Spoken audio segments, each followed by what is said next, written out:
morning, afternoon, from our end, 17 minutes past 2 p.m. right here in the 254 Karibuni, yet to another beautiful discussion right here on the media of the 21st century. Of course, my name is Joby. To all the returning listeners, first-time listeners, of course, on all our streaming platforms. We are live on YouTube, we're live on the network, we're live on the radio station, live on Spreaker, Spotify. I hope I'm loud and clear. And of course, welcome as we talk about what is happening, of course, still in Africa. We're going to be talking about what is currently taking place in DRC Congo, where there is reports of some civilians who have been confirmed to lose their life. This is after a drone strike that actually was being launched targeting the M23 rebel, actually has attacked or has ended up killing a couple of people. And of course, we have the M23 rebel accusing DRC Congo military being the one behind this. So we're going to be talking about that. We're also going to be starting with what is happening in Kenya. A very interesting story I was talking about 2-3 weeks ago about Kenya-Somali border being opened. And personally, I did have and still have a very big problem with that. I talked about lack of strategy when we had those 15 years of the border being closed and looking at the effects of why the border were closed and now reopening them, and without coming up with a strategy or a solution on how you can tackle the same problems that actually led you to closing the border is actually very crazy. So we're going to be looking at that, literally giving there's a new video explaining the main reason actually Ruto is reopening the borders. Number one, personally, I said this could be because of election. We're seeing also a lot of things to do with the RSF being in the country, and reports last year had it very clear that Ruto is working with the RSF and the UAE, and this is actually them trying to figure out how gold can get to the UAE or Saudi Arabia in these Arabic countries, literally, and much more also to do with I'd say rigging of elections, literally elections, rigging of elections, all combined. So you're going to be looking at the video, what it has to say. And of course, Ruto himself lying to people how he has actually reduced the rate of unemployment. If you look at the statistics or the data they're giving, even according to Google, and if you look at the number of the people who are unemployed, actually, they're not matching. They're not really matching. More coming from Angola. We also have Angola and Botswana, where we saw Botswana yesterday saying that they're no longer going to be exporting their mineral resources, and whereby they're going to be locally cleaning them. And of course, this led to Angola and Botswana making a move in actually buying stake in De Beers. And of course, remember we had Aisho Speed just recently in Botswana, and when he tried to say, can I buy the diamonds, it was told, nah, you can't, because the bears actually are in control. And of course, we're going to be talking about much more of the conversations of what is happening. So karibuni sana, but before we get into that, a quick reminder to stay healthy. We have amazing organic supplements on our Blackout Fire Network application, and the only way you can find that is by going to the Google Play Store. It's quick, 2-3 minutes of your time. Search Blackout Fire Network, and of course, you'll find us right there with a fire sign, with the black sign logo. And once you have that, it will require you nothing to actually sign in. You just agree to the terms and condition. We have the radio segment. If you're using an Android phone, on your upper left, you should see 3 lines. We should take you to all the platforms, or rather explore our pages. We have the show page, we have the social page, we have the BHFN sports page, and of course the apparel store where you can get yourself the amazing organic supplements, and of course also the apparel merchandise that we have with our logo. With that being said, some brain and focus helps you with critical thinking. And again, I love saying these conversations do require critical thinking, because it's crazy our leaders don't have such. But unlock now, your full potential with Brain and Focus, a powerful supplement designed to boost mental clarity. Oh, I don't know what happened. I think that's Keith who popped in. That must be Unlock Keith. your full Okay. potential with Brain and Focus, a powerful supplement designed to boost mental clarity, enhance memory, and sharpen concentration. Made from a blend of scientifically proven ingredients like ginkgo biloba, omega-3, and essential vitamins, Brain and Focus is crafted to fuel your mind. Our process ensures maximum potency and effectiveness, delivering the perfect balance of brain-boosting nutrients. Take just 1 capsule daily, as prescribed by your healthcare provider, and feel the difference. Whether it's powering through your workday or staying sharp in life's challenges, Brain and Focus keeps you at the top of your game. Stay sharp, stay focused, and stay ahead with Brain and Focus. Brain and Focus, fuel your mind, achieve more. Go get this product at blackhotfirenetwork.com at the Sports and Nutrition Store. And like I said, we have many more of those amazing organic supplements. So ensure you check it out once you have the application on your phone. In case you're using Amazon TV, Roku TV, you can listen and see us on your TV, literally. But yeah, karibuni sana once again. My name is Joby. Good afternoon, Brand Rising. Keith, how are you doing today? Asante sana, Joby. How are you doing today? Feeling fantastic, fabulous, grateful for life, grateful for work, grateful for money, grateful for health, beauty, Wow, wow, that's what's up. Shit. Yeah, you gotta live in gratitude. That's one thing. I think one of the principles in life you have to be grateful, because if you're given things that many people desire to have, I mean, be grateful. There's someone who's struggling and dying to live your life out there. Like, that's true. That's true. Live in gratitude. Yeah, but karibuni sana. Like I said, we're going to start with what is happening in Kenya. 3 weeks ago, I talked about the Kenya-Somali border being reopened, and personally raised alarm and awareness about this and why actually this is happening. I questioned why could this be happening at this particular time, but personally my conclusion came to it could be about elections, because we've seen many things that were being mentioned last year by the current aspiring president Rigathi Gachagua, who was a deputy president impeached, and has been exposing a lot about what they were doing when they were actually working with Ruto and what Ruto is planning when it comes to election. We've also seen the RSF leader, he was given the citizenship of Kenya. That is something we discussed, and which raised awareness. Yes, we talked about that last week. The RSF leader being given the citizenship of Kenya. And why would you give an RS leader citizenship when they're goddamn the Sudanese? How would they be? Why would you give a terrorist organization chief Kenyan citizenship? Man, y'all better get Ruto ass out of there. He has also been seen with one of the most popular election rigger, if there's such a name, or disruptor in Africa, across Africa. He was in South Africa, he was seen in Zimbabwe, he was seen in Cameroon. Remember Cameroon, the citizens. Of course, the election that was stolen, of course. So the same man has been spotted in Kenya, and of course, now back to the Kenya-Somali border. I questioned why is it that actually, because if we were really concerned about security when we closed the Kenya-Somali border 15 years ago, we should have actually come up with a solution by this time. If we're opening the border, personally, what I'm going to do is I'm going to have to come up with a solution in this period of 15 years, whereby, of course, strong military defense, strong fighting weapons, and this is for me to be able to tackle Al-Shabaab, because that was the main reason actually the Kenya-Somali border was being closed. The fact that we're saying that right now we're opening the borders for the sake of trading, trading what again with Somalia? Trading what? Exactly. Exactly.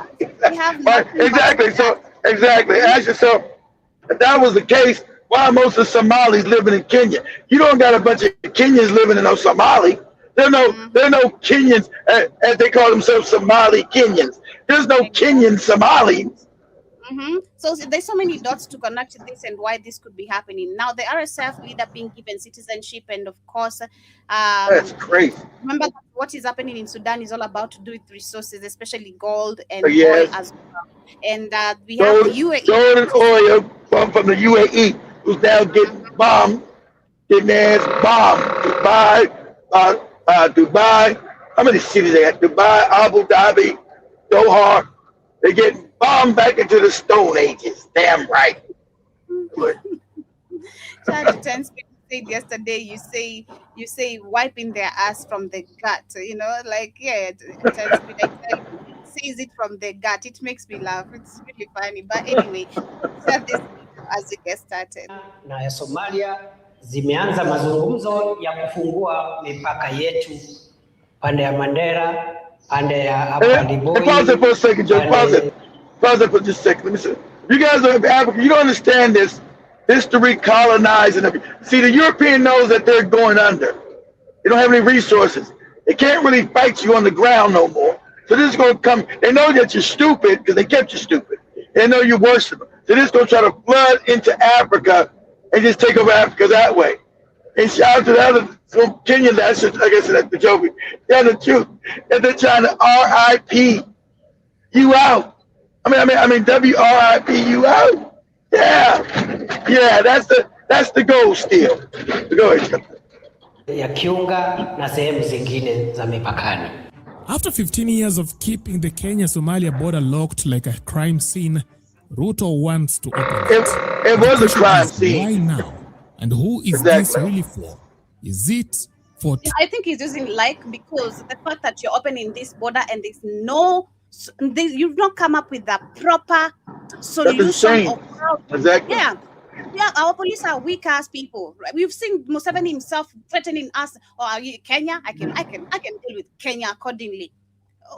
What do we have? Which military defense forces apart from just whipping Kenyans' asses and thinking they're actually the strongest? What if actually you met America, like what they're trying to do, or maybe Iran? Come on. There's no African country that can fight anybody. So sorry, sadly. Of course, I know that. Something more creepy. Let's find out. Tunaelewana? Mnasema tufungue hii boda ama mnasema tufanye namna gani?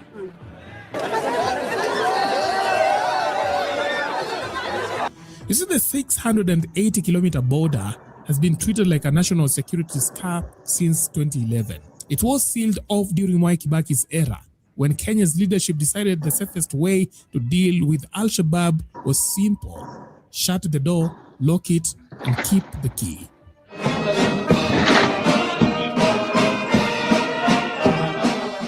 Uhuru Kenyatta came in, stayed for 10 years, and despite all these handshakes, summits, and security budgets, the border remained closed. Not because it was great for business, but because it was terrible for funerals.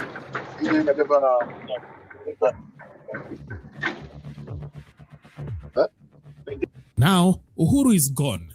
William Ruto is in office. And barely 4 years into his term, he has announced the official reopening, set for April 2026. Good morning, Your Excellency. Good morning, General. How are you? Very good. Good morning, Your Excellency. Generals. It's funny when you call these African morons generals. They wouldn't even be privates in a real military general.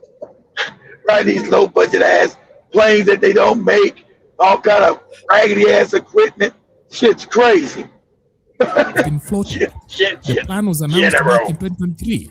Then reality intervened the way it often does in this region. Attacks happened and the reopening was postponed. Mpango hatutarudi nyuma. Mpango tutaendelea, lakini kwa sasa, kwa sababu katika mwezi mmoja ama miwili ambayo imepita, tumeona hao wakora wameanza kutatiza amani. Tumesimamisha huo utaratibu kwa muda kidogo. Kwanza kabisa tushughulikia. See, this is the current deputy president of Kenya. What did he say? I don't know what he said. Number one, he talks like a woman. That's one thing that people make fun of him. Like, how do we even have these leaders who can't even talk like men? They have sopranos like mine. Literally, his voice and mine doesn't have a difference. But anyway, talking about how they'll need to go and stop the procedures of reopening the border, because recently, that was a week after Ruto just announced, or a few days after Ruto announced that the Kenya border are going to be opened. There were talks about the Al-Shabaab literally coming into the country or being in the country somewhere. And then that was Friday, we talked about over 21 bombs were retrieved in Lake Victoria. Over 21. Yes, that's right. So, again, why were you closing the borders and why are you opening the border if in between these 15 years you didn't have any proper strategy on how you can deal with these matters of insecurity in your country? So this is where the US comes in. Is that what you're trying to do now? Because I feel like that's also where Kenya we're heading. This is now where we're going to cause, there's going to be instability because of maybe some war in some various part of the country. Remember in Kakamega, In Kakamega County, we had over 560 They gonna say they say we're gonna protect you. We're gonna take all your resources. This is crazy. Hao magaidi tuwafurushe, alafu tutafungua mipaka yetu. But today, with only weeks to go, the government is back to its original script, this time with more confidence. President Ruto says the decision follows security assessment. All you gotta do is understand he doesn't do anything to benefit Kenyan people. So understand, like I said, don't ever look at something at face value. I mean, he's doing something to benefit him. So he wants destabilization in the country during elections. So he said, oh, there was destabilization. The elections had to go through, and I won. It's just that simple. Now, after I won, now we need to worry about the security of Kenya, and now we'll close the borders back up. I've heard you, Kenyans. I've heard what you've said. Now let's close it. It's a scam. Better not bring that bullshit talk of this here. Better not. According to him, the reopening is meant to boost cross-border trade and unlock mutual prosperity. Kwa hivyo mimi narudi hapa mwezi wa 4. What trade? What does Somalia make except for transporting trading in citizens every place else? In America, in Sweden, in Norway, shit. Fucking Somalis are just like Nigerians. They're fucking everywhere. Down in South Africa. South Africans told me, get the fuck out.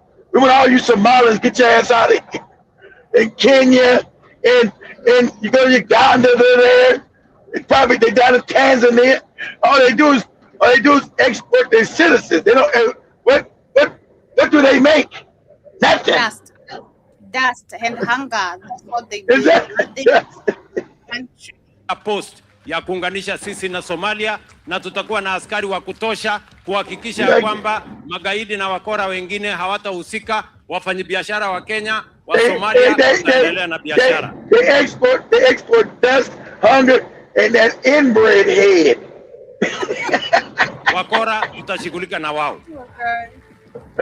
Tunaelewana? Mnasema tufungue hii boda ama mnasema tufanye namna gani? Mimi nataka niwaulize wananchi wa hapa Mandera. Oh my God, we've been instilled so much fear to the point we can't even just critically think in the presence of, if I'm in the presence of this man, I bet sure I'm one among those people where they call the bodyguards and they say, get this moron out, get this one out. Because I'm not going to stand there and just, say, oh yes, we're going to support you. We need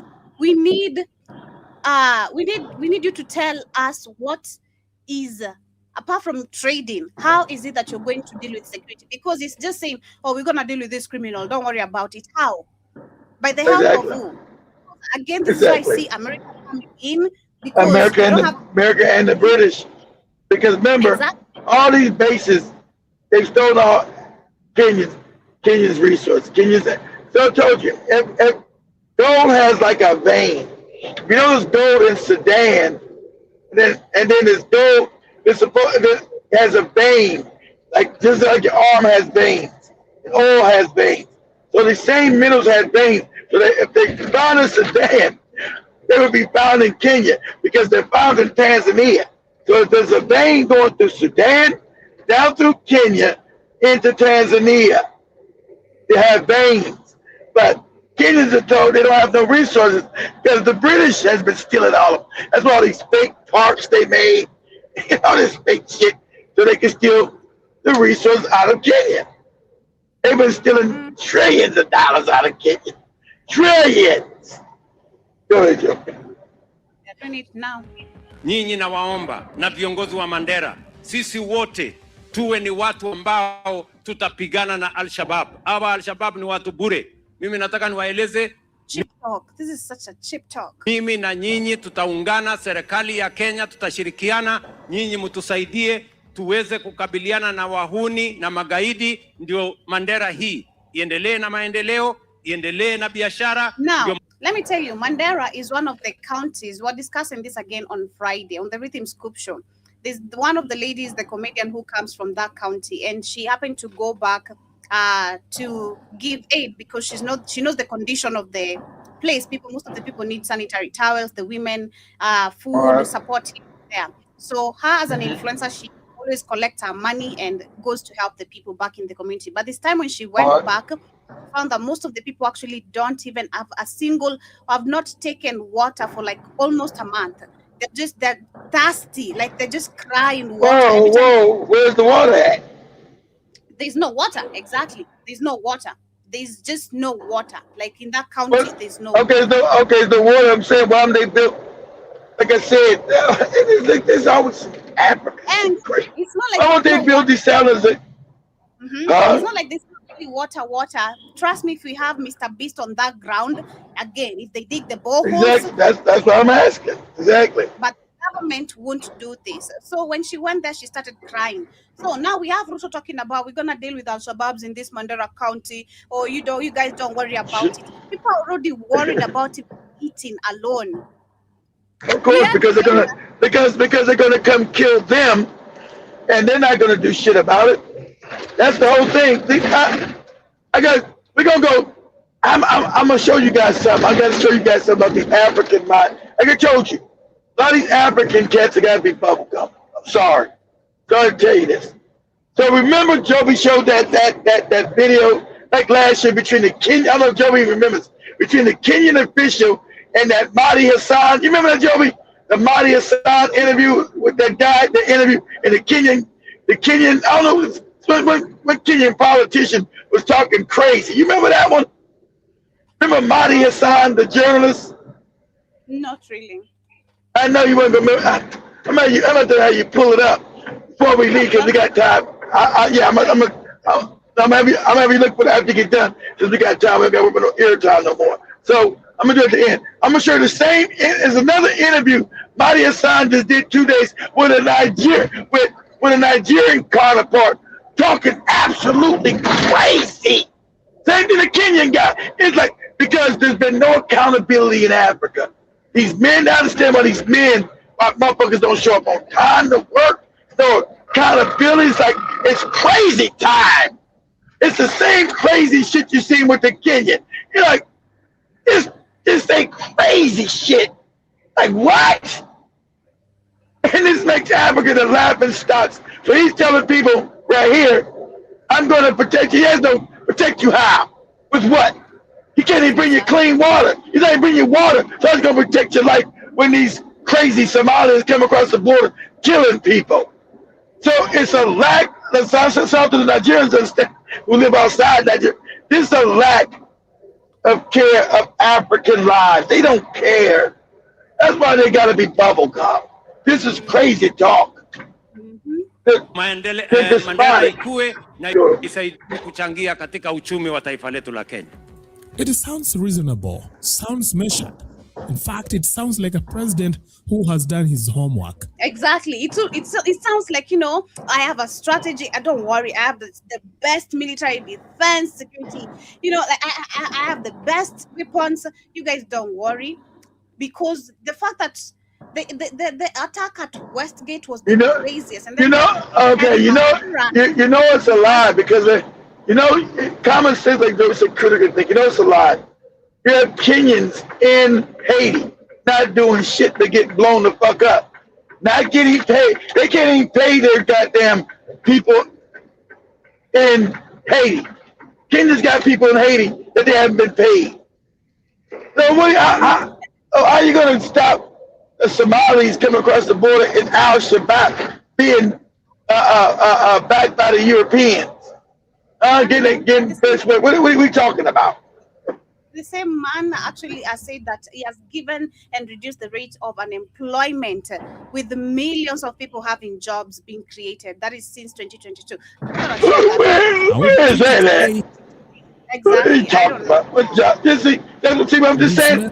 See, they get to say crazy shit. That's what I'm just talking about. Just to mention, when my people say they get to say because they kept the people so stupid. There's no accountability. You get to just say crazy shit in Africa. Just say crazy shit. And nobody like, what jobs you created? And you just told Kenyans, I want you to leave Kenya and go get jobs elsewhere and then come back and send the money home. But plenty of people need you outside the country. If you create all these jobs inside the country, why the fuck are you telling me to leave the country? just It's like crazy shit that don't make no sense. Yes. Because if you have watched Kenyan politics long enough, you know that some development projects arrive suspiciously well dressed for campaign season. Of course. And to Ruto's skeptics, reopening the border isn't just about goods moving freely. It is about people. Of course. Specifically, the fear that the border could become a convenient pipeline for voter manipulation, easier movements, questionable registrations, and the quiet importation of political advantage ahead of 2027. Leo pia tuko hapa kuambia Bwana Ruto, yeye ameanza kufungua mpaka wa Kenya na Somalia.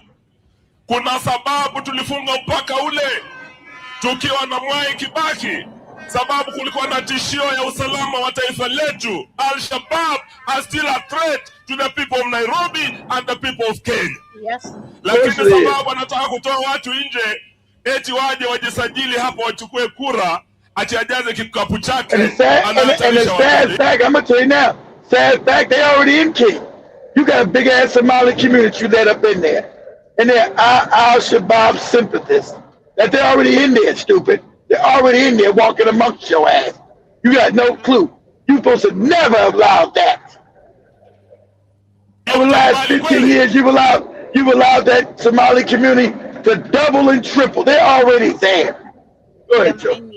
There's so many. Like, these people have their own town, like their own town. Just where they live. Then we have where I used to study in high school. Also, their own town, like they're just them, and then you've already allowed. They're already in there. Those are called sleeper cells. They're already there. So the next bomb, and since you're gonna be cowardly, when you get another bomb, you're supposed to expel all those people up out of there. Well, we'll get your ass out of here. You got to go back to Somalia now. So you're going to learn as Africans to be brutal with that ass. When the next bomb blow up Kenyans, you're going to have to remove, instead of knocking down Kenyan houses, you're going to have to remove the Somalis back to Somalia for your own safety. You understand that? You have to get them out the paint, as we call it here. You have to get them out the paint. It's wartime.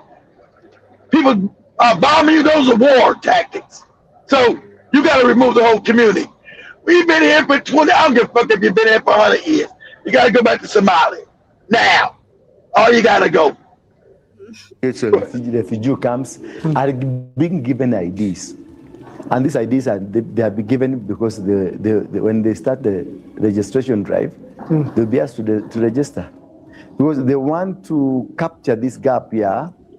Unaona wakati wa election tulishinda Raila na kura ngapi? Almost, I think, is it 200 number? About 300. 300. That is the number they are looking for. Maybe they are looking for a 1 million number. And the suspicion isn't coming out of thin air. Ruto has publicly boasted about crushing the opposition by a margin of around 3 million votes, something that Kenyans haven't witnessed for a very long time. Listen to me, guys. This election in Abuja, we want to win by a margin of between 2 and 3 million. Mnanisikia? Wacha nirudie. This election, the last election, we won by a margin of 200,000. 200,000. This election, we must win by a margin of 2 to 3 million. Hey, Newsmix is phony. He's unliked in the whole country. Nobody wants him there. You know, he's underwater in the polls. So there's going to be a lot of stealing. And Kenyans, hey, you better get ready for a revolution because he's going to steal it. It's going to be a lot of stealing and killing. Wait and see. Killing. Right. Then you got to do a revolution. You had to go to Madagascar way. You had to go to Burkina Faso way. You had to go to Nepal way. You're going to have to go that way. I'll just have to report. That's all I can do. I'm gonna be I'll just report. While his ally Health CS Aden Duale has declared that the northeastern region, predominantly Somali occupied, will be the decisive engine of Ruto's 2027 victory. If somebody asks, and that's why you see our numbers in census If you go and ask how many children do you have, they'll tell you. One among the most corrupt idiots of a Somali leader in Kenya we have here. One of the exactly. And you got the Somalis openly tell you half of Kenya belongs to them. They said we'll take the rest. We'll take it and take the whole seat. Leave the Kenyans nothing. Like what? You got people talking this reckless in your country. You better start deporting their ass. It's about to make Crazy. It's about time you go back and starve in your country. You've gotten some thick skin now on your, under your bones. Now you feel like, you can talk some shit. Nah, it's time to go back. They talk reckless. They talk reckless as hell. That's right. It's about to go live the Hong Kong way? Not in a coffin, but you see your ribs. Hong Kong. Is that your business? How many cows do you have? Is that your business? Yeah. But now we have told them for census, they must say. Yeah. Because, we have to have enough voters to bring back William Ruto. William Ruto will come back with a landslide. These characters, they will be shocked. That guy will be, inshallah, his second time is guaranteed. And he will be voted, not because of anything else, because he will deliver on his promises. I put those statements next to a suddenly because he delivered. He has not delivered a goddamn thing. Reopening border. And you can see why some people aren't hearing prosperity, they are hearing rigging. To be on a safer side. To be on a safer side. And then make sure they have disoriented the Gen Z. They will not vote together as a team. Hey. They have a very good technical team that is planning. And when you see Ruto moving, ako sijui Bomet yako wapi, hayuko Bomet, ako 2020, ako 32. 2032 uko. Then comes the allegations that turn suspicion into a storyline. Opposition figure Justin Muturi recently warned that... Hold on. So this is planning to rule till 2032. That is his plan, if I'm hearing right.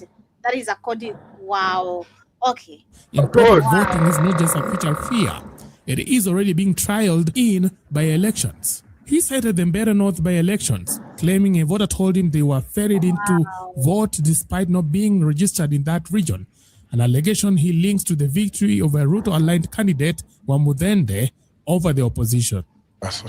So I meet with people in Nyeri and they come, and some came to me laughing and some telling me, Pole. I say, Pole for what?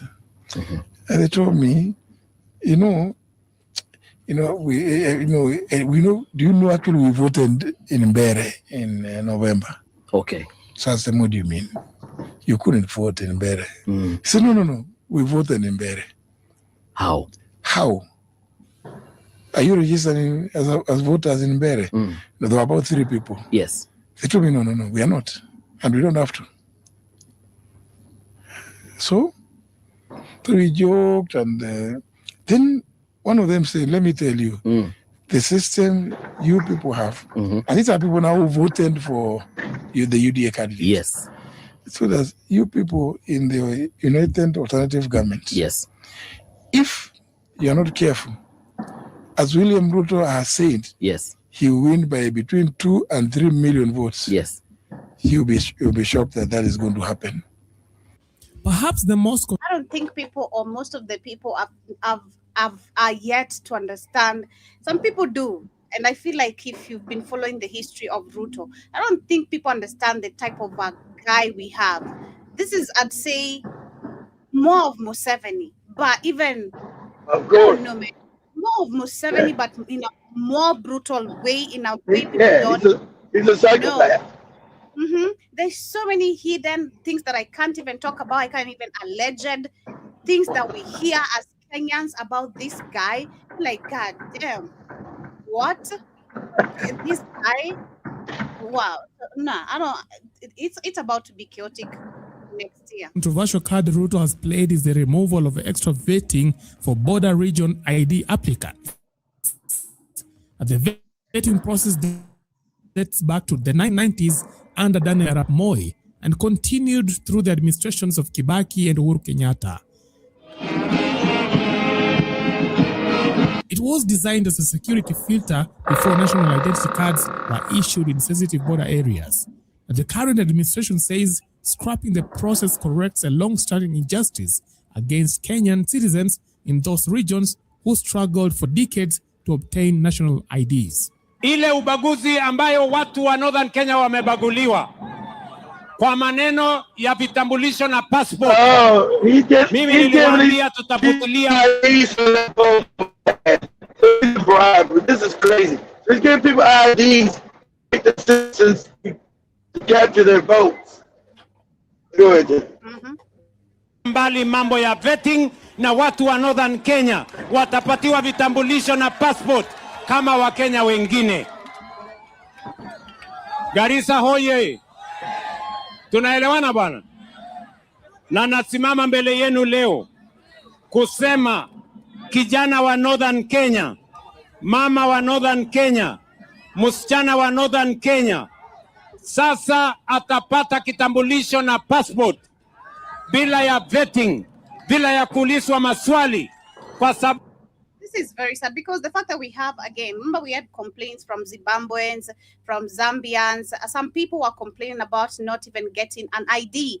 Despite you being here for over 7-10 years, you try go apply for an identification card. It's a progress, it's a process.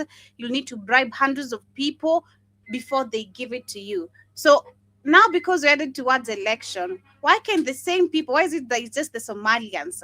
Why don't you say actually the Kenyans, the foreigners or the people from other countries who have been here, Africans who have been staying in Kenya for so long, it's time for them to get IDs. Why is it that it's just someone you met yesterday? This is very crazy and very biased actually, because the people who have been staying here in Kenya for over 10 years also do deserve the IDs, but they have not been given. They have to be taken circles to circles for them to get ID. Oh, but the Somalis get it because, it's almost election, and Ruto is finding a way of how he can rig election. This is even how you understand. This is how unpopular and incompetent you are. Like, it's very easy for you to, again, critical thinking. How can I win the love of the people? What I do again, mobilize those Africans who have been here. They have set up business here for so long. You'll be looking for citizenship of Kenya. Okay, it's time. Exactly. You go take other people from somewhere, literally again putting millions of people's lives in a very critical condition because again, we don't have proper means or a strategy how we can deal with the Al-Shabaab in the name of you rigging election. Very, very crazy. And it gets worse, but I'm not going to keep on with that. We also say literally again, yes, he has been able to secure jobs for what that is 1.8 million Kenyans who are currently all employed. So let's listen to him. I wonder which Kenyans are those? I don't know. We are making sure that more Kenyans have income. Today, I report to this PG, we have 1.8 million Kenyans who are not working. Today they are working. 1.8 million. 640,000 in our housing program, 540,000 in export of labor, 300,000 in our digital platform. We have close to 820,000. He said exported labor. That's not that has nothing to do with your case. He said exported labor. That's people you took overseas. That's nothing to do. That doesn't benefit your economy. You haven't created an economy. That's exported labor. That don't become part of your GDP. This motherfucker crazy. It's African craziness. Go ahead. 120,000 of them, we have given them grants. And I have been to those meetings in person. I have met the 120,000 young people myself. We are making sure that more Kenyans have income. Today, I report to this PG. The majority of Kenyans don't have jobs. You're talking about majority of Kenyans are impoverished. You're looking at impoverished rate in Kenya is over 60%. What are you talking about, man? What life? They just said, this say crazy shit. This is what America is becoming on the trip. Just saying they're crazy. Everything is a dispense from reality. There's no truth at all. Just like this Don't worry about it. Just get to say any of crazy shit. 0.8 million Kenyans who are not working in 2022. Today they are working. Yeah, so all lies. Lies. Do me a favor, Joe. Just go. Let's go to Google. Let's say what is the poverty rate of Kenya? Let's do more simple. Let's ask that. What is the poverty rate in Kenya?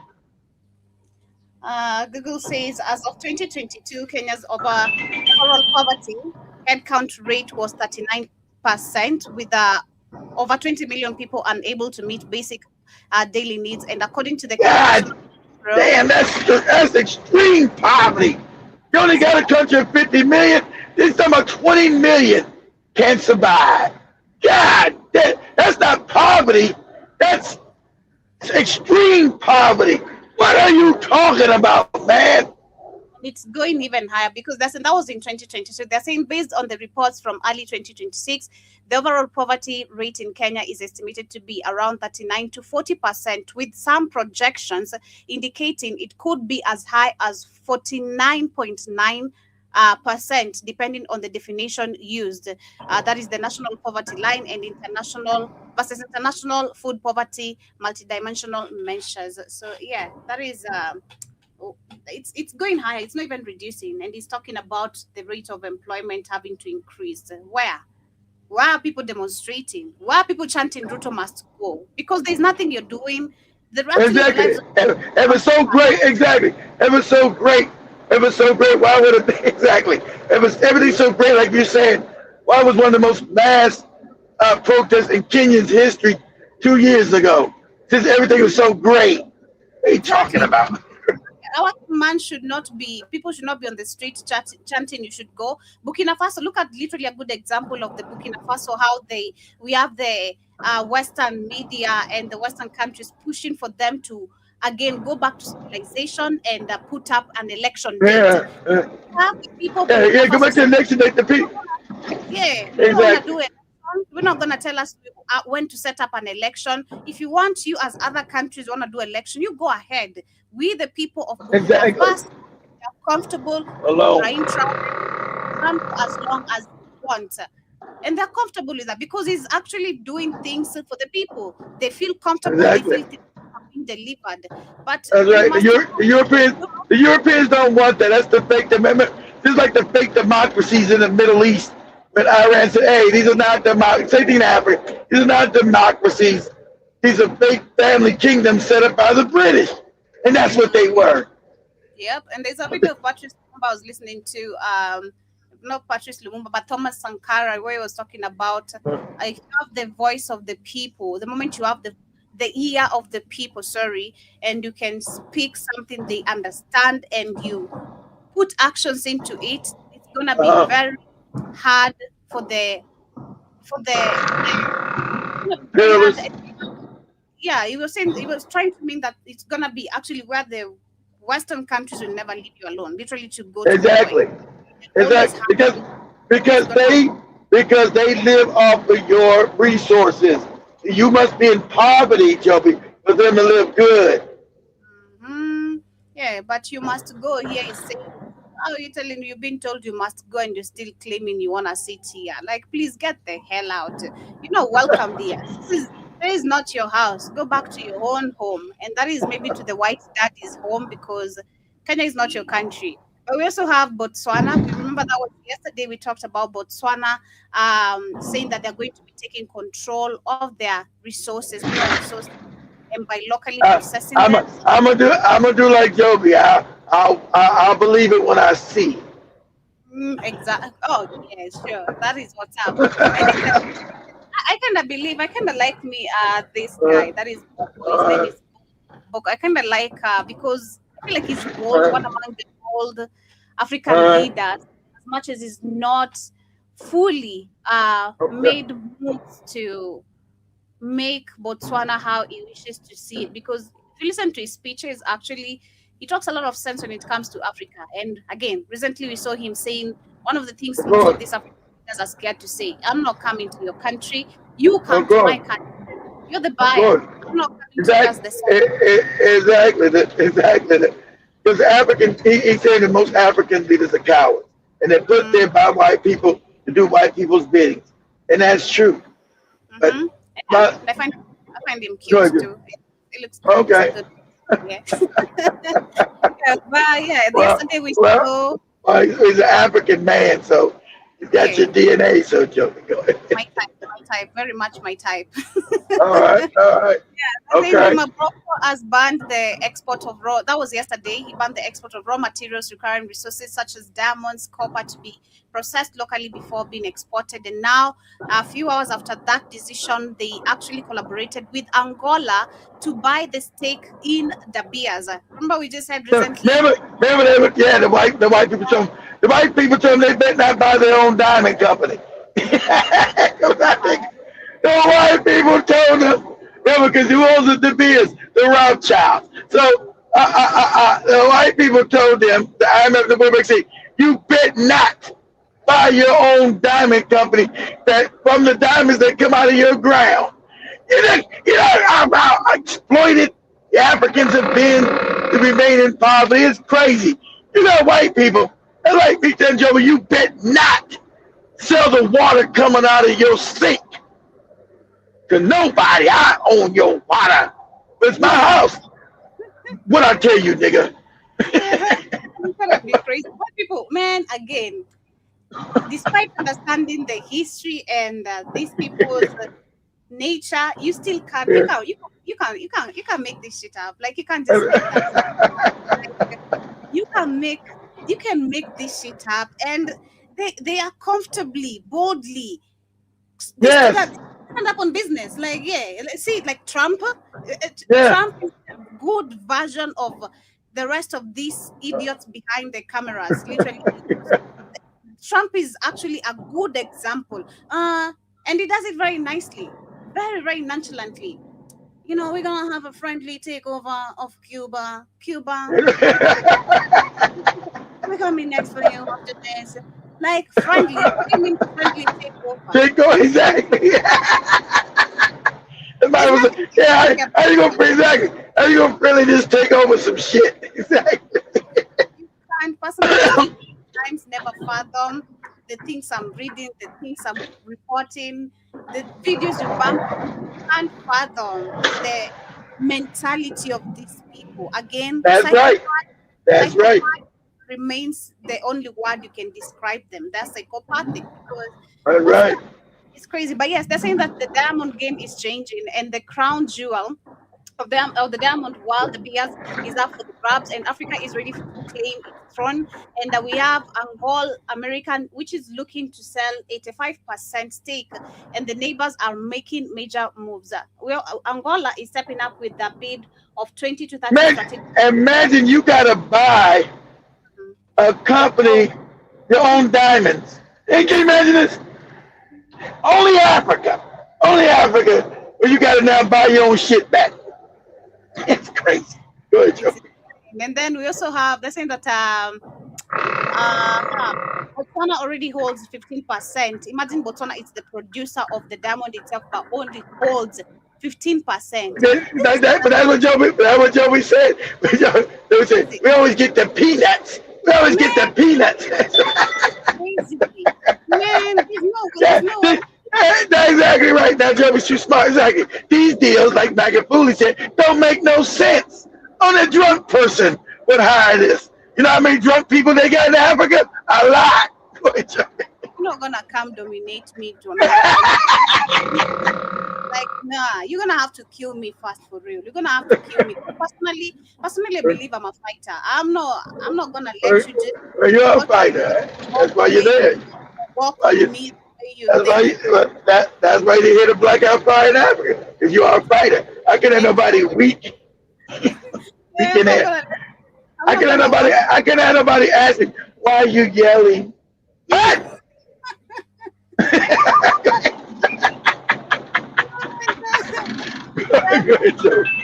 People can put up with that, but yeah, this is just crazy. 15%, but they're saying that it's eyeing on a majority or even total acquisition. And President Duma Boko has framed the move as a matter of economic sovereignty. The big picture discussions are underway for a Pan-African consortium where Botswana, Angola, Namibia, and South Africa join force.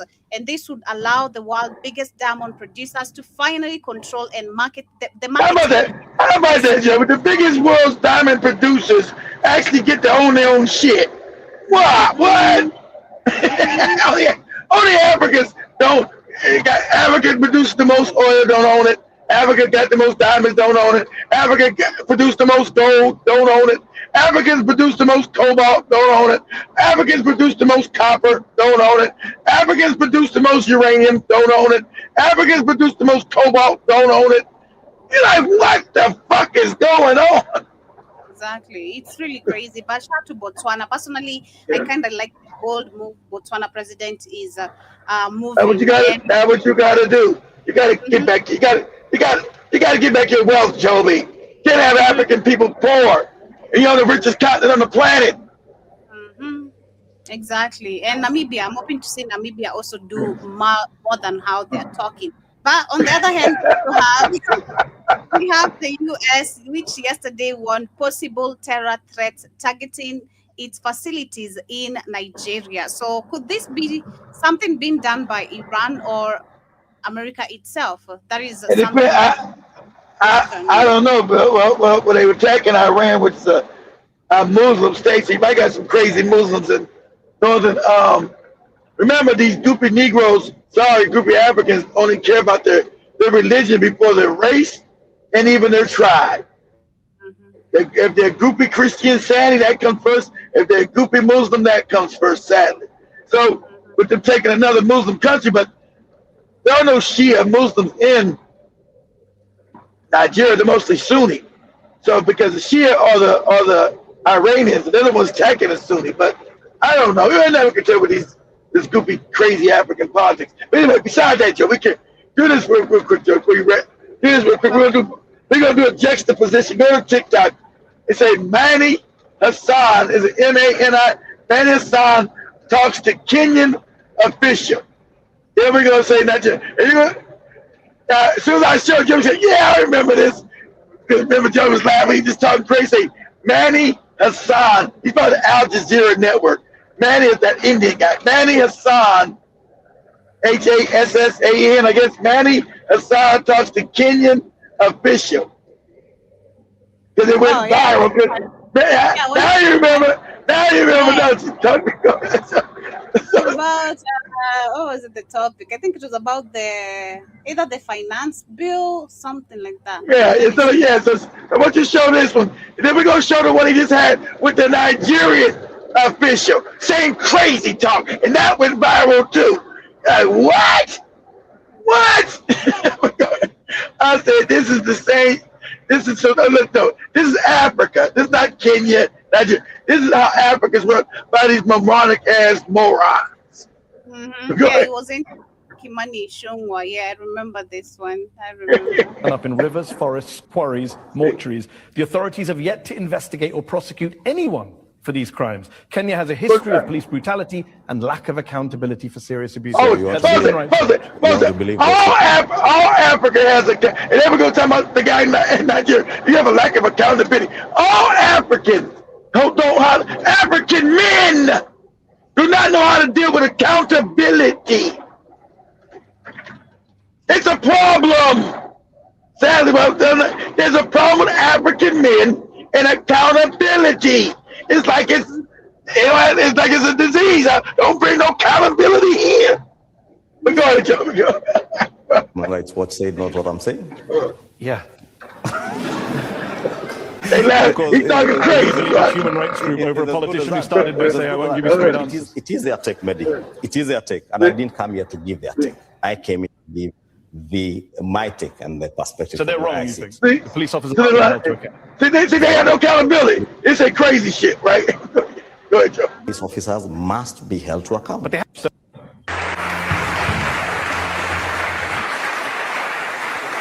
Kimani Ichung'wah, thank you so much for joining me here on Head to Head. You are the majority leader in the Kenyan. Now pause it for a second. Now remember, this is Arab media.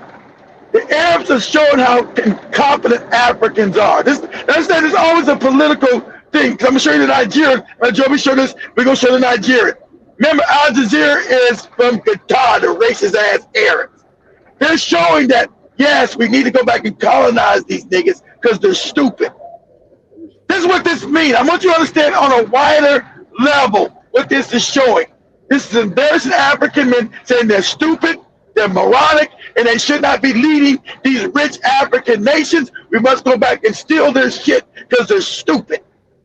Understand this.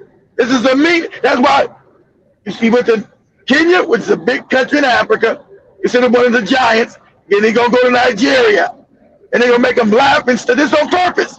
This to show the world that these morons shouldn't be leading anything. They're idiots. They have no accountability. That's why they're idiots. And let's just go back and colonize their ass because they're stupid. They're supposed to be colonized. This is what this is showing. I want you to know the underbelly of why these interviews exist and how they come and make laughing stocks. The Kenyan and then the Nigerian, that they're completely buffoons. This on purpose. I want you to understand why this interview exists. Go ahead, Joby. Supporter of President William Ruto, who is super unpopular right now because like Joby say, super unpopular because no way he can really win a real election. He's super unpopular. So how can he win an election? By stealing it. Go ahead, Joby.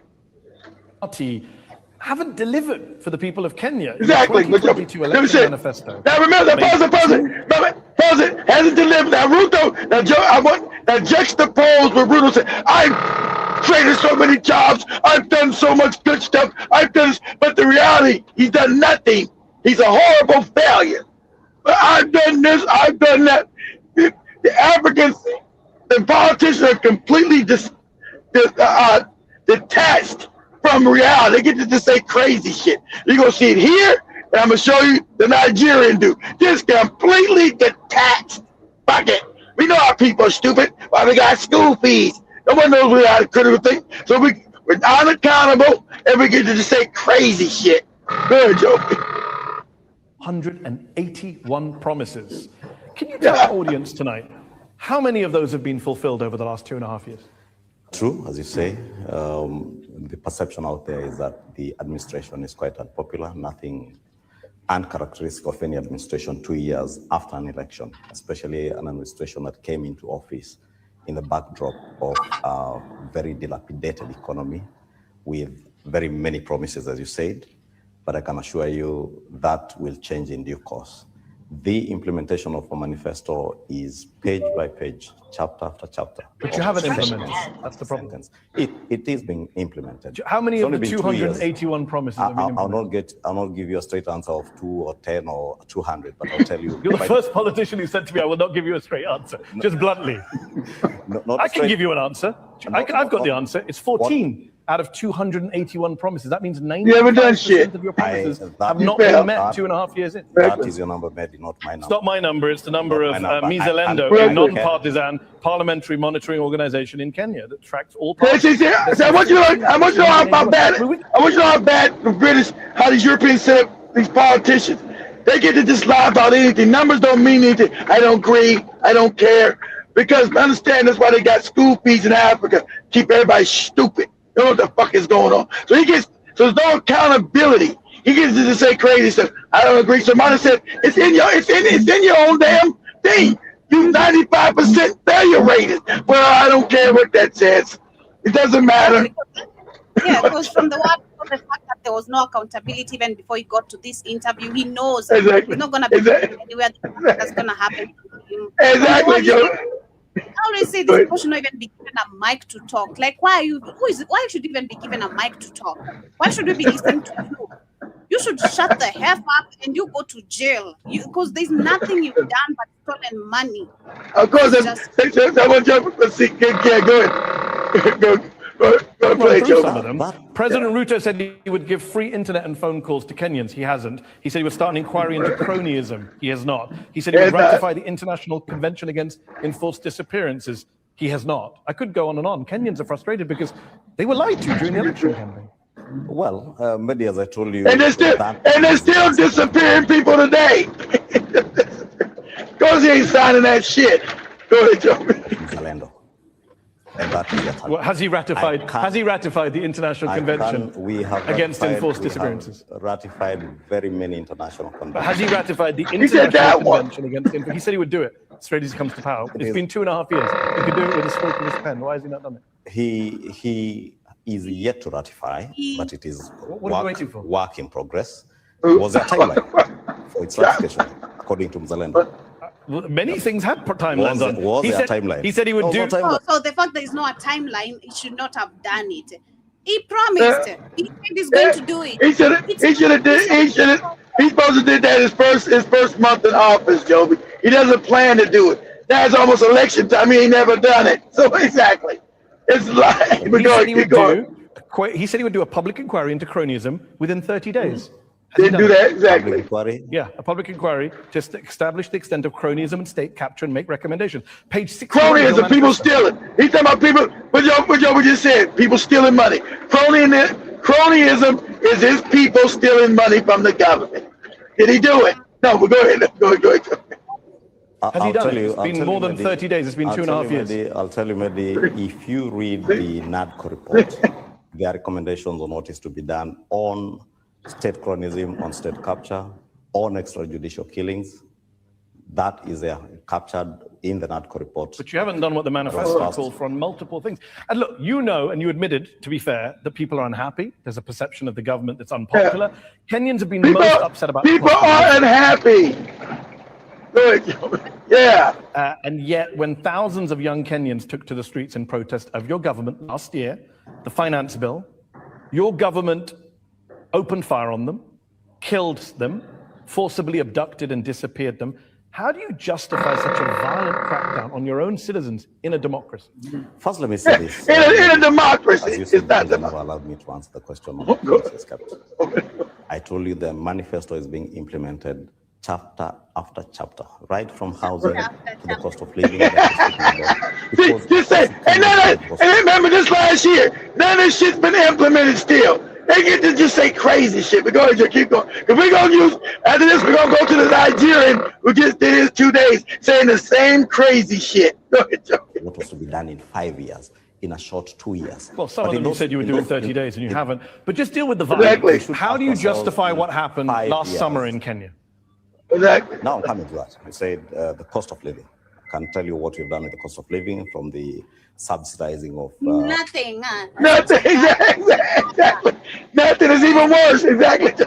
It's even worse. Go ahead. Rather than subsidizing consumption, as we promised in our campaigns. You remember the first demonstrations after the elections in 2023 were about the cost of living, which also were greeted with violence from the state. And unfortunately, all demonstrations end up with deaths, which is a very unfortunate incident.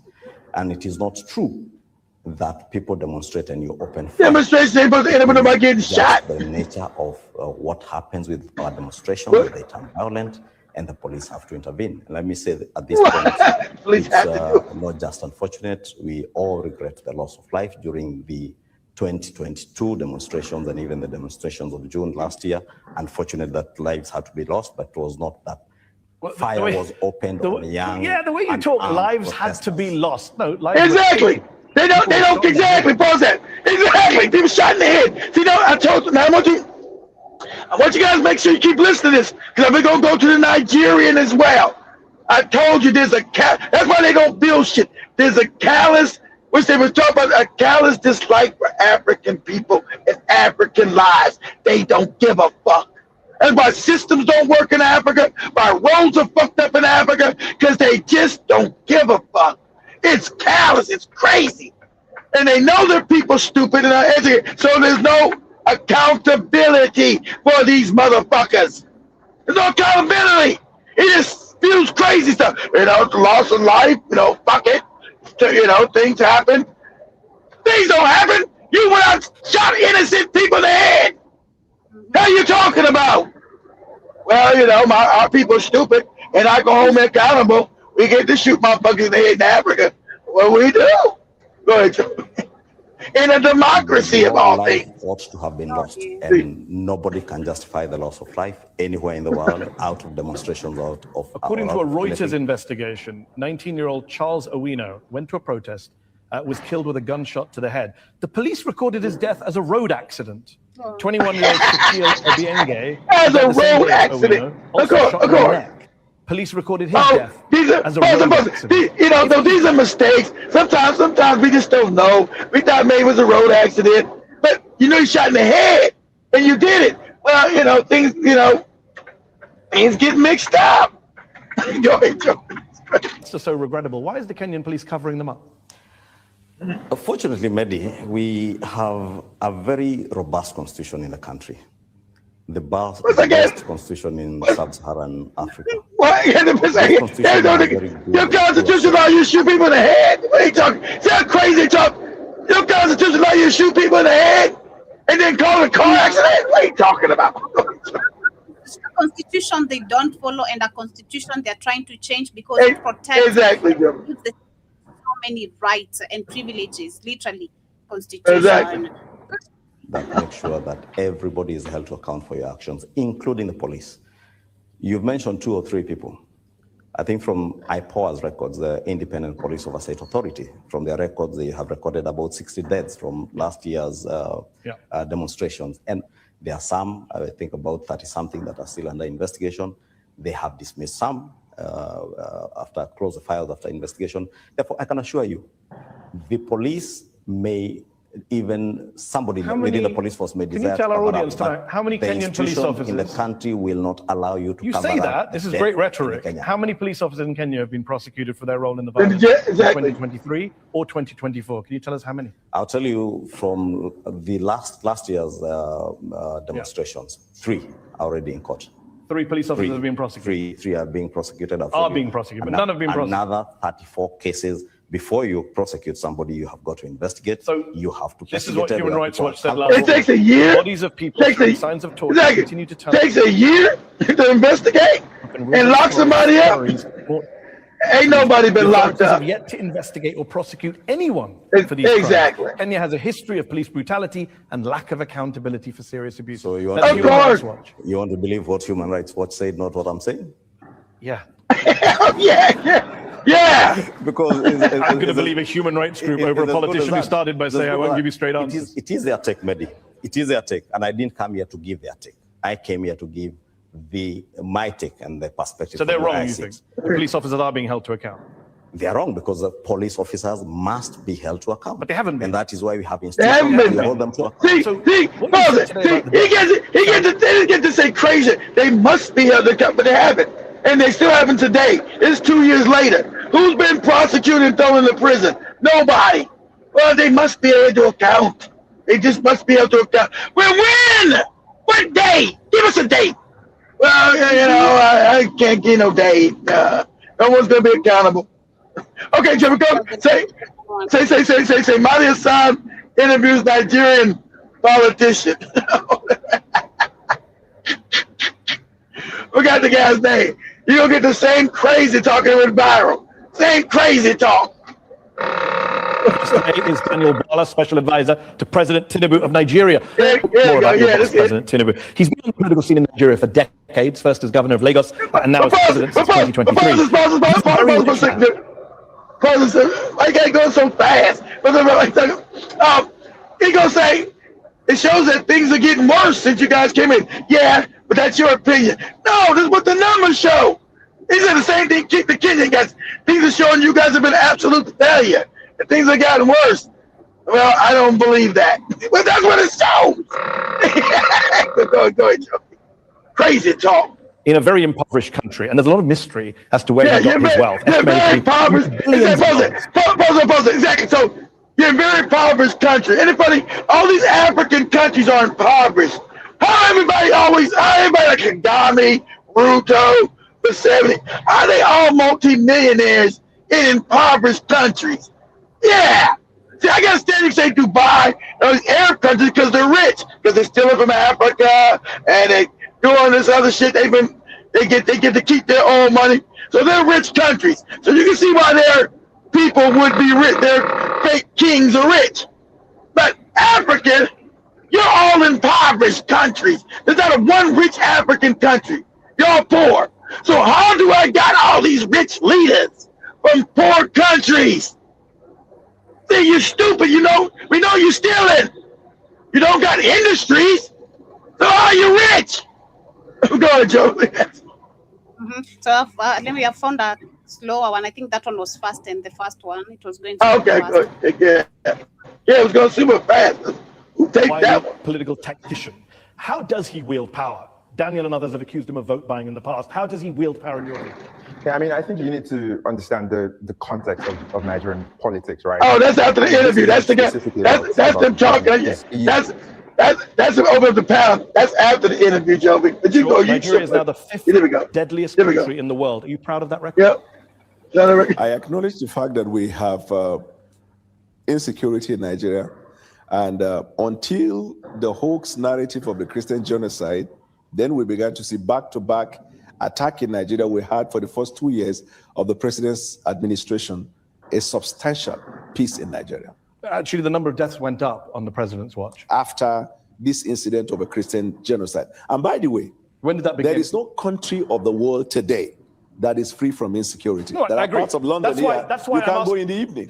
Okay, but we're not bombing London to root out militant training camps. But you have had so many of the bombing on behalf of the United Kingdom by the United States. Since you're making rather spurious comparisons. No, the context 11,000 people were killed. He's talking crazy talk. Here we go. Go ahead. That is up from 8,700 in 2023. That is a 26% increase in the number of Nigerians killed since your party and your president came to office. That's a pretty awful record. It's awful. Yeah. And we're fighting hard day and night. But that's one of the reasons why the president traveled to Turkey, where we had bilateral agreement to deal with insecurity. That's why we're cooperating with the United States of America. That's why we're cooperating with any country of the world. The reason is because since 9/11, terrorism is a global phenomenon. Agreed. And so every country is involved in it. But it's getting worse in Nigeria. That's the problem. I can't say it is getting worse. You just agreed with me when I gave you the numbers. Disagree. Killed in 2023, Right. 11,000 killed in 2025. That's getting worse.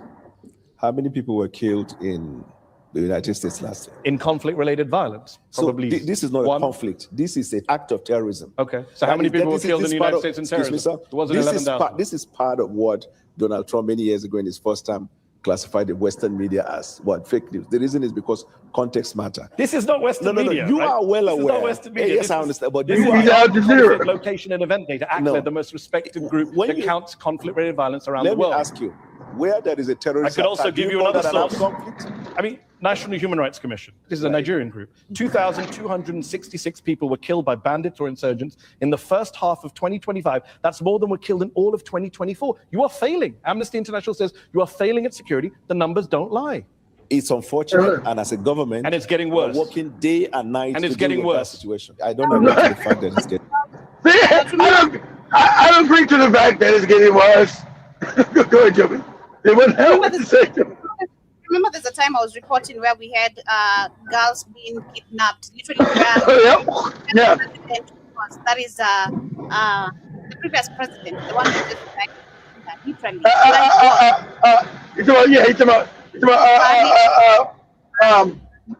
Bahari. Yeah. So there's nothing they're doing, working day and night. Nothing. It's getting worse, Joe. Exactly. There's no accountability. He said, telling you, hey, it's getting worse. It's showing you guys are failing. It's getting a whole bunch worse. Yeah, but I don't agree with that. We had a Nigerian Senate who literally abused and kicked out a man and refused to pay him also because he was late. You know, and do you know who I am? Do you know who I am? You know what I can do? You know who I am. I don't know y'all, but can I give you my damn money for bringing your fucked up food? What we talking about? More people die in 1 year than the previous year. Context matters. What's the context? The context is not getting worse. What's the context? What? Yes. What? The context is not getting worse. The context is not getting worse. Pause it.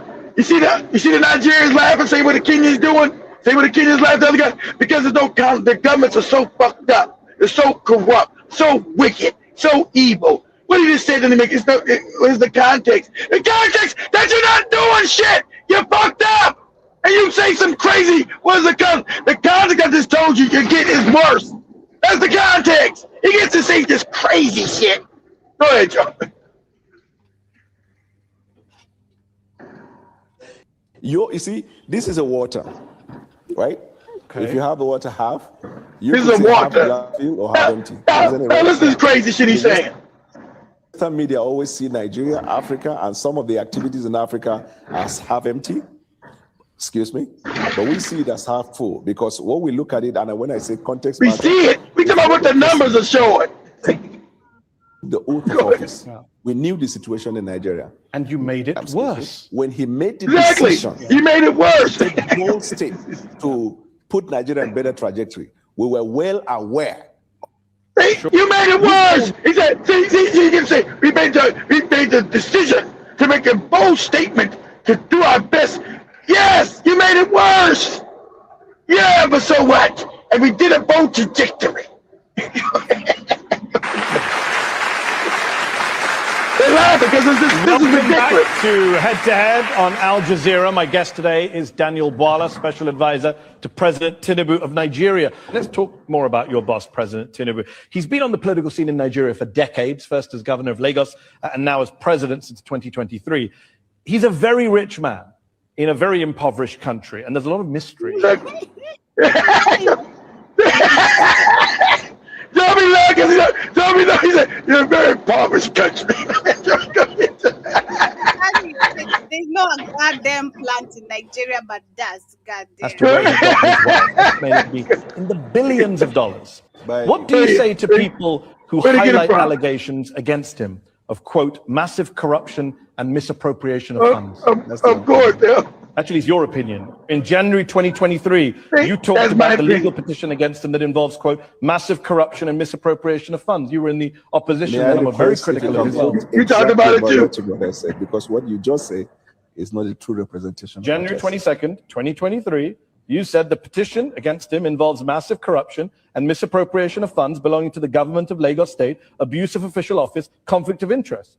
I'm glad you said the petition against him. Yeah. Yeah, document that was taken to court. That you highlighted. I wasn't the one that went to court. And at that time, where was I? You were an opposition member. Thank you. So should we not trust you when you say things as but what is the job of opposition? To oppose? Yeah, no, I'm glad you know it. For the sake of opposing? No, that's what you're adding. I mean, you didn't just say that. No, go to Westminster on Wednesday by 9 o'clock. Okay. You'll understand the job of the opposition. You can do whataboutism all day. That's fine. You also said that, well, you know what doesn't happen in Westminster in the US Congress? I know what does happen. Well, I'm telling you what doesn't happen. Politicians don't accuse other politicians of setting up a militia.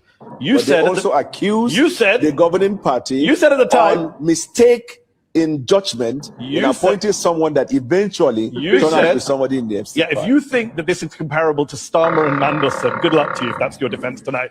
You said at the time that Tinubu started a militia to sway the election corruptly and that they even threatened you. So how can we take anything seriously you say tonight in his defense? Your opinion, Nigerians. So my opinion is your opinion. Sorry, Daniel, it's your opinion. That was litigated in Nigeria to conclusion, and then as a country we moved on. We are more interested about the deliverables that we have for the Nigerian people. I want to show you the despicable nature of these individuals, Africans who have controlled African countries while they are, like I said, you're in power, while they stay impoverished. This motherfucker is despicable. And he's supposed to be taken out and given a bullet to the fucking head. Bullet to the brain. This nigga is despicable. I'll make sure I unequivocally say this. This nigga is despicable. And why Nigeria? Don't get me wrong, Kenya's rich, but the people poor. Nigeria's wealthy, the people poor.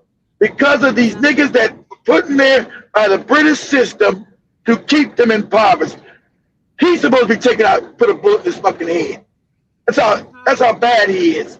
Good. Yeah, but as we get closer to winding up, we have the M23 rebel group, which has accused DRC, again, blame games, knowing what they are doing. We know the M23 rebel who it's backed by. We know Skady knows what is happening. There's nothing he's going to do about it. Just, again, growing his balloon stomach. The balloon stomach is even bigger than in that country. And literally, we have who have been reported dead, but these are the news coming from. In Goma, Eastern DR Congo, a drone strike at around 4 a.m. on Wednesday caused panic among residents. The armed group AFC M23, which controls the city, claimed the attack targeted a residence occupied by UN personnel, leaving several people dead, as it accuses the Kinshasa government of orchestrating the attack. This incident is exactly what we say every day.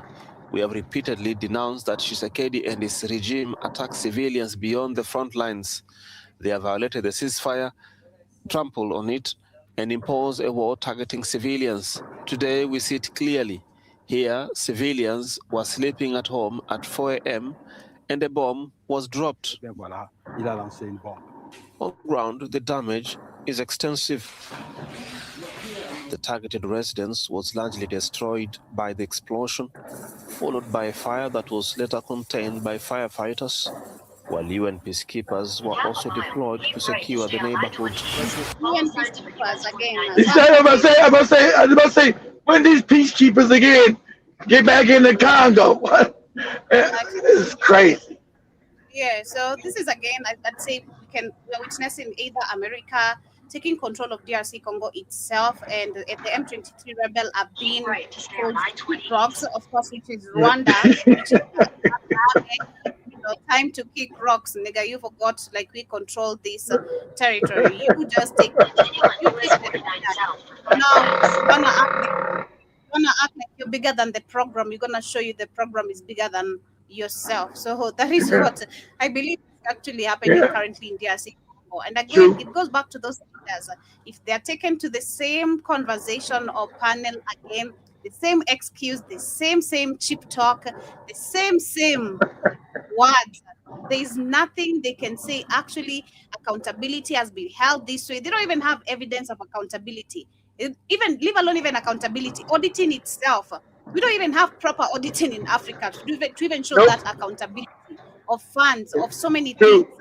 So we said, Africans never put, that's right, they never put the institutions in to even tackle corruption and funds being stolen. Correct. Because the British and Europeans never wanted that, because they're the ones stealing the majority of it. They get their puppets a little bit. That's how they billionaires, right? But now trillions are being stolen out of Africa. That's all these puppets are multi-millionaires. Okay, well, like I said, you're an impoverished country. Where does your money come from? What industries did you build to be worth 500, 600, 700? Kagame, Rwanda's poor. How are you worth $700 million? What did you do to make $700 million in a poor country like Rwanda? Well, you white people just keep talking and talking. That's all. Yeah, but where'd you get the money? Well, you're just talking. I don't know. Right. But on the last conversation of today, we have Sudan, which has also assured a fuel supply security because of the panic that is currently going on with buying. There's panic buying. Yesterday, personally, I was forced to walk from the studio to my house because the price of the boda was not really at all. I'm like, you're fucked up. I'm not the one causing the war. No, I was telling them that way. I'm not Iran. I'm not America. You're raising the transport us as if I'm the one causing the damage. Like, it's gonna cause the damage, though, Joe. Because we have to figure how much. Put us up real quick for you, Joe. Let's see how much are fuel prices in Kenya today. Say how much are fuel prices raised? So then you'll know whether they're doing is wrong or right. Because we gotta see how much have the ask Google to say how much of the fuel prices raised in Kenya because of the war in Iran or war in the Middle East. Because our prices have gone high. If you're in California, buddy, that's why I live in California. God damn, I think gas is like $8 now. $8 something a gallon. I know it's like 4 something they're gonna raise. I'm not seeing any reports in Kenya, but I'm seeing that actually the gas prices have gone high in most of the countries. I'm not seeing specifically on Kenya. Because Kenya doesn't have. Yeah, so the fuel prices are rising in Kenya, Joe, because you You guys are not a main exporter of fuel in the world. You got to import fuel to Kenya. So those import costs have gone sky high. That's why they're telling you they don't cost that much. See, these wars have real consequences, Joby, globally. That fuck up everything's gonna fuck up everybody's money, fuck up everybody's buying power, and because stuff gets to market by fuel, by trucks, by cars, transportation costs. So that's gonna raise everything. Go ahead, Joby. As they're saying, according to since the war began with Iran and America, countries that are actually supposed to be or have been affected so far, that is since Feb 23rd till that was on Sunday or Monday since to Monday. We have Vietnam, which the price went up by 49%. We have Laos. Wow, 49%. Oh shit, that's almost 100%. You know what? So that's saying let's say if your fuel was like, let's just say 500 shillings. With 500 shillings now, 49%. That means your fuel goes up to 7.5 shillings now. 750. Go ahead, Joe Willis. We have Laos. I don't know, Laos. Laos. That's where the Kenyans went for a job and we get they had no money. Laos is a poor country. Go ahead. It has gone up by 32%. We have Cambodia 19%. Australia 18%. United States 16%. Germany 13%. We have Seychelles 13%. Guatemala 12%. Lebanon 12%. Nigeria 11%. Canada 11%. China 11%. Luxembourg, I think. Yeah, that's it. You got it right, Jimmy. Luxembourg. Yeah. That's Europe. Luxembourg. Zimbabwe is 9%, and I don't. Let me see if Kenya is also mentioned. Why they ain't saying Kenya? Kenya's up, Joe.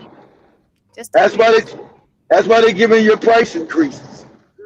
Because I was like, I'm walking. You think I can stay home? I'm at work. Watch me. I'm getting home. As I'm telling you, everything's gonna become more expensive with your fuel and your rides because of this war, because of oil, because of gas, or petrol prices. Only thing I'm not seeing Kenya. Oh, crazy. So if Zimbabwe's 9, I would say Kenya's probably about 10 or 11%. Let's go get you. Go ahead. Tanzania is 1%, so Kenya should be. What happened? I'm saying Tanzania is 1%. 1%, I don't believe that. Tanzania don't produce no oil. No 1%, no Tanzania. That's some made up shit. I don't see for Kenya anywhere, but yeah, literally, I think we're gonna wrap it up at that with today's conversation. All right. So let me say that it's going to become more expensive as the war continues to go on. Your food costs are going to go higher. Your electric bills are going to go higher. Everything runs off oil. So you're about to find out everything. So people are going to start losing jobs. Especially in America, you're going to start losing jobs because you're not going to be able to pay to bring stuff to market. I got to lay you off. Got to fire you because it's too much to transport shit around. So that's what's going to happen. Shout out to Donald Trump for fucking up the world's economy with his stupid ass. And their greedy asses always trying to go and steal somebody's shit and bomb people and kill people. So, and Iran has already told you, we're going to shut down the motherfucking world economy. We're going to teach you motherfucking no good bastards a lesson. And shout out to them. Shout out to them. Break some fucking backs. Africa, you better learn this. Much love. To the end, we're gonna continue with more conversation. I shout to Jibajaba, thank you for tuning in. Says I can't understand what he's saying. That is a Ruto. Says Somali say that they own Minnesota too. They also say getting like we should take half an hour at the most. Oh, it takes 2 weeks actually. Nowadays I think it's a week or 2 weeks. Yeah. 2 weeks to do what? To get your ID maybe replaced or to get an ID. Yeah. Damn, 2 weeks. Let's take a date. Also see, Jiba says $3 from $3 What's this gas, man? 9 cents from $3 to $3.79 in Pittsburgh. Oh, okay. So it's already moved up. It's already moved up about 40 cents then, right? So it's gonna keep it. Let me see. I'm in Mississippi, so let me see. I'm about to go past a few when the gas station. Let me see what the gas is. So right now, I'm in Mississippi. So gas, what they call in Africa, petrol, we call it gas. So gas is $3.29 down here, Jibba Jabba. But diesel's damn $4.60. God damn, it went up almost $1. Jesus Christ. And then regular. So it's $3.30 here. That's regular unleaded. Regular say regular unleaded. But diesel, I'm looking at it's $4. It almost went up $1. It's $4.60. Fuck. I hope it's warm up there. Jibba Jabba. Keep your heat off. Your heating bill's gonna be fucked up. I'm in Florida, goddammit. I don't gotta put no heat on. It's hot again. No heat for me, damn it. Yeah, much love. Join us on our next show just in a few minutes as we come back with the Tubonge. Peace to you. What happened, Joey? Oh.